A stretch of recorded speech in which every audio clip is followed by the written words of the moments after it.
നമ്മളെല്ലാ മനുഷ്യർക്കും അറിയാം, നമ്മുടെ ഉള്ളിൽ നിന്ന് പോകുന്ന നല്ല വിചാരങ്ങളാണെങ്കിലും ചീത്ത വിചാരങ്ങളാണെങ്കിലും നമ്മുടെ ജീവിതത്തിൽ അതിൻ്റെ പ്രത്യാഘാതം അല്ലെങ്കിൽ അതിൻ്റെ പ്രതികരണം നമ്മൾ അനുഭവിച്ചേ മതിയാവും.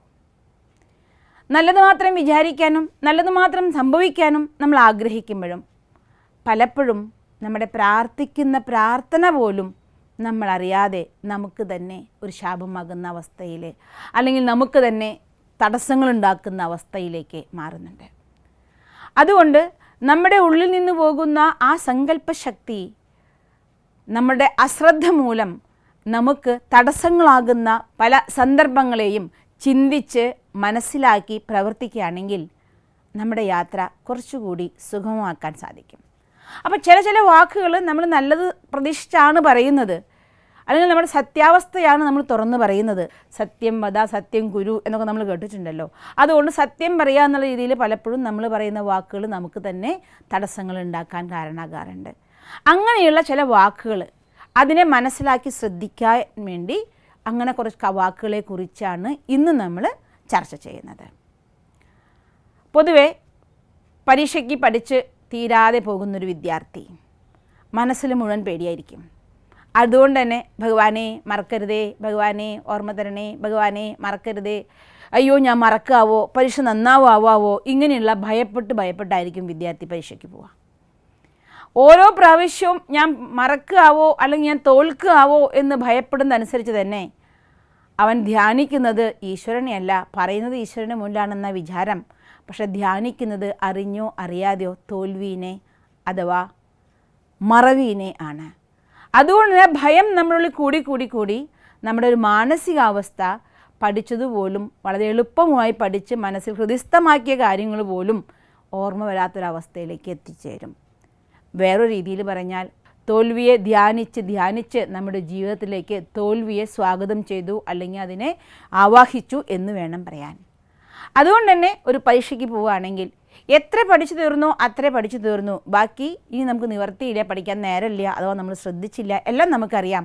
പക്ഷേ പഠിച്ചത് ഞാൻ നന്നായി എഴുതും, പഠിച്ചതെല്ലാം ഓർമ്മ തരുന്നതിന് ഭഗവാന് നന്ദി എന്ന് പറഞ്ഞുകൊണ്ട് സമാധാനമായ മനസ്സോടുകൂടി പരീക്ഷയ്ക്ക് ഇരിക്കുകയാണെങ്കിൽ ചിലപ്പോൾ ക്ലാസ് റൂമിൽ കേട്ട കാര്യങ്ങൾ പോലും നമുക്ക് കൃത്യമായി ഓർമ്മിച്ചെടുക്കാൻ സാധിക്കും.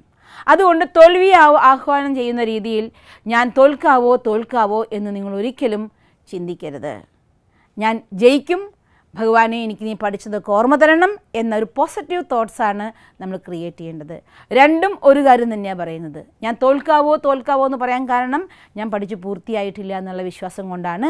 പക്ഷേ ഞാൻ പഠിച്ചതെല്ലാം എനിക്ക് ഓർമ്മ തന്നതിന് നന്ദി ഭഗവാനെ, എനിക്കെല്ലാം ഓർമ്മിക്കാൻ കഴിയും എന്ന് നിങ്ങൾ വിശ്വസിക്കുമ്പോഴും ഞാൻ മുഴുവൻ പഠിച്ചിട്ടില്ല എന്നൊക്കെ ഉള്ളിൽ അർത്ഥമുണ്ട്.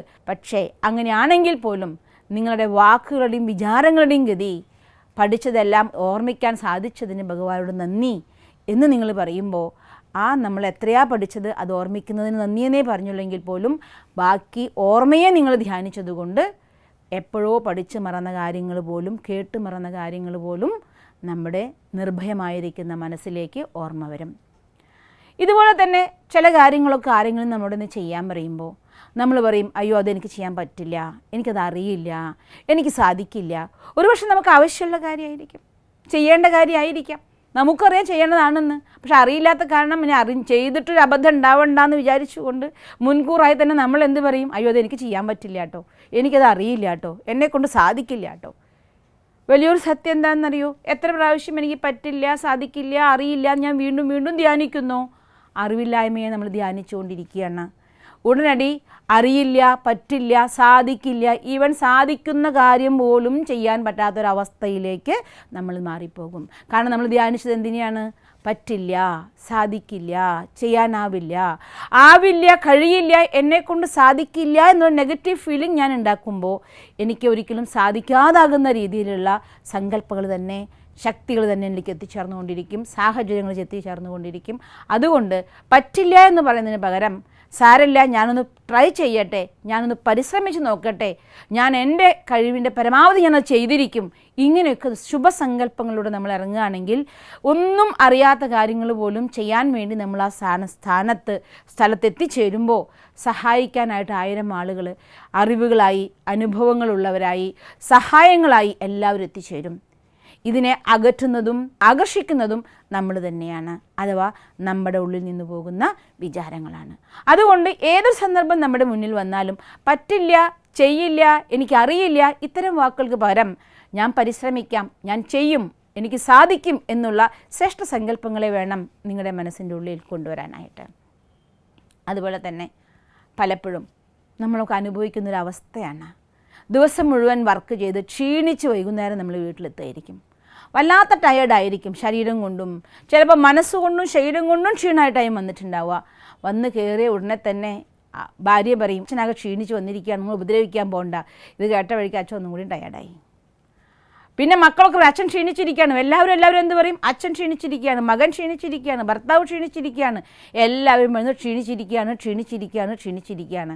പണി കഴിഞ്ഞ് വന്ന ആളുണ്ടല്ലോ ഒന്നും കൂടി ടയേർഡായി, ഞാൻ എല്ലാം കഴിഞ്ഞ് കാപ്പി കൊണ്ടുതാ, കഞ്ഞി കൊണ്ടുതാ, ആഹാരം കൊണ്ടുതാ, ഞാനൊന്ന് കിടന്നാൽ മതി, ക്ഷീണം ഡബിളായി മാറി. നിങ്ങളൊന്ന് ചിന്തിച്ച് നോക്കൂ. ശരിയാണ്, നമ്മൾ കൂടുതൽ വർക്ക് ചെയ്തിട്ടുണ്ട്, ഓവർലോഡ് വർക്ക് ചെയ്തിരിക്കാം. പക്ഷേ ഞാൻ ക്ഷീണിച്ചിട്ടൊന്നുമില്ല, എന്നെക്കൊണ്ട് ചെയ്യാൻ സാധിക്കും, ഞാൻ ഫ്രഷാണ്, ഒന്ന് കുളിച്ചാൽ ഞാൻ ഫ്രഷായി എന്നൊന്ന് നിങ്ങൾ സന്തോഷത്തോടെ ചിന്തിച്ച് നോക്കൂ. അത്ഭുതം നിങ്ങൾക്ക് തോന്നിപ്പോകും. അത്രയും പണിയെടുത്ത് ക്ഷീണിച്ചു വന്ന നിങ്ങൾക്ക് ഇനിയും ഒരു 4 മണിക്കൂർ 5 മണിക്കൂർ പണിയെടുക്കാനുള്ളൊരു ഊർജ്ജം, കർമ്മത്തിലേക്കുള്ളൊരു ഊർജ്ജം നമ്മുടെ ഉള്ളിൽ വളരുന്നതായിട്ട് നമുക്ക് ഫീൽ ചെയ്യും. അതുകൊണ്ട് ഞാൻ ക്ഷീണിച്ചിരിക്കുകയാണ്, എനിക്ക് വയ്യ, എന്നെക്കൊണ്ട് സാധിക്കില്ല, സത്യമാണ് നമ്മൾ പറയുന്നത്. പക്ഷേ സത്യമല്ല, നമ്മുടെ ഉള്ളിലേക്ക് ആ നെഗറ്റീവ് ഊർജ്ജത്തെ വീണ്ടും വീണ്ടും ആവാഹിക്കുകയാണ്. അതുകൊണ്ട് എത്ര ടയേർഡാണെങ്കിലും ഞാനൊന്ന് കുളിച്ചാൽ ഞാൻ ഫ്രഷ് ആവും, എനിക്ക് ഇനിയും ഫ്രഷായി പ്രാർത്ഥിക്കാൻ സാധിക്കും, ഫ്രഷായിട്ട് ഉറങ്ങാൻ സാധിക്കും. കാരണം ഫ്രഷായി പ്രാർത്ഥിച്ച് ഫ്രഷായി ഉറങ്ങിയാൽ മാത്രമേ പിറ്റേ പ്രഭാതം നമുക്ക് ഫ്രഷായി ലഭിക്കുള്ളൂ. അതുകൊണ്ട് ക്ഷീണം, വയ്യ, ഇതെല്ലാം നമ്മൾ വീണ്ടും വീണ്ടും ആവാഹിക്കരുത്. വേറൊരു രീതിയിൽ നമ്മളെപ്പോഴാണ് പ്രയോഗിക്കുക, ഞാൻ പ്രമേഹ രോഗിയാണ്, ഞാൻ BP പേഷ്യൻ്റാണ്, എനിക്ക് കൊളസ്ട്രോളാണ്, ഞാൻ ക്യാൻസർ പേഷ്യൻ്റാണ്, എനിക്ക് ഓപ്പറേഷൻ കഴിഞ്ഞതാണ്. ഇങ്ങനെയൊക്കെ പല രീതിയിലും നമ്മൾ നെഗറ്റീവിനെ ആവാഹിക്കാറുണ്ട്. ഇങ്ങനെ നമ്മുടെ ജീവിതത്തിലേക്ക് നമ്മളെപ്പോഴാണോ ഞാൻ രോഗിയാണ്, സത്യമാണല്ലോ ഞാൻ രോഗിയല്ലേ എന്നൊക്കെ പറഞ്ഞ് നമ്മൾ ചിന്തിക്കുന്നത്, ഇതൊരു മണ്ണാണ്. ഈ മണ്ണിനെ വീണ്ടും വീക്കാക്കാനുള്ള ഊർജം ഈ പ്രപഞ്ചത്തിൽ നിന്ന് നമ്മളിലേക്ക് ആവാഹിക്കപ്പെടും. ഇതുപോലെ ധനപരമായ കാര്യമാണെങ്കിലും ശരി, നമ്മുടെ കയ്യിൽ കുറച്ച് ധനമേ ഉള്ളൂ. എപ്പോഴാണോ ഒരു കടം വരുന്നു, ഒരു ധനം വരുന്നു, ഉടനടി വീട്ടിലെല്ലാവരും ചർച്ച എല്ലാ നേരവും കടത്തെക്കുറിച്ചായിരിക്കും, എല്ലാ നേരവും ഇല്ലായ്മയെക്കുറിച്ചായിരിക്കും. മക്കളോടും പറയും അതൊന്നും വാങ്ങണ്ട കേട്ടോ, അത്രയൊന്നും ബഡ്ജറ്റ് നമ്മുടെ കയ്യിലില്ല, അത്തരം കാര്യങ്ങൾ നിങ്ങൾ ചോദിക്കല്ലേ, അതിനുള്ള ബഡ്ജറ്റ് നമ്മുടെ കയ്യിലില്ല. എല്ലാ നേരവും മക്കളോടാണെങ്കിലും സുഹൃത്തുക്കളോടാണെങ്കിലും വീട്ടിലാണെങ്കിലും ചർച്ച മുഴുവൻ എന്തിനെക്കുറിച്ചാണ്? കടത്തെക്കുറിച്ച്. ആവാഹിക്കുന്നത് എന്തിനെയാണ്? കടത്തിനെ. നമുക്കിതിനെ പോസിറ്റീവായി ചിന്തിക്കാം.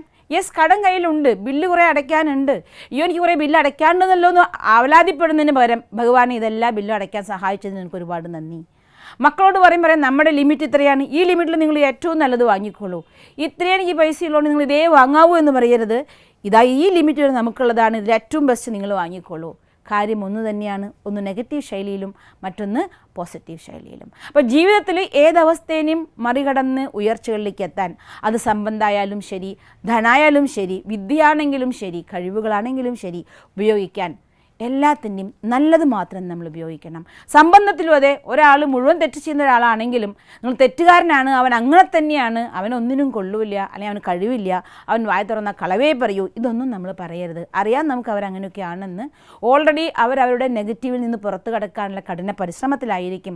നമ്മളും അവരങ്ങനെ തന്നെയാണെന്ന് പറയുന്നതോടുകൂടി അവർക്ക് അതിൻ്റെ ഉള്ളിൽ നിന്ന് പുറത്തു വരാൻ സാധിക്കാതെ നമ്മളുടെ കൂടെ ഒന്നുകൂടി അസ്വസ്ഥമാകുന്ന ജീവിതം മുന്നോട്ട് പോകേണ്ടതായിട്ട് വരും.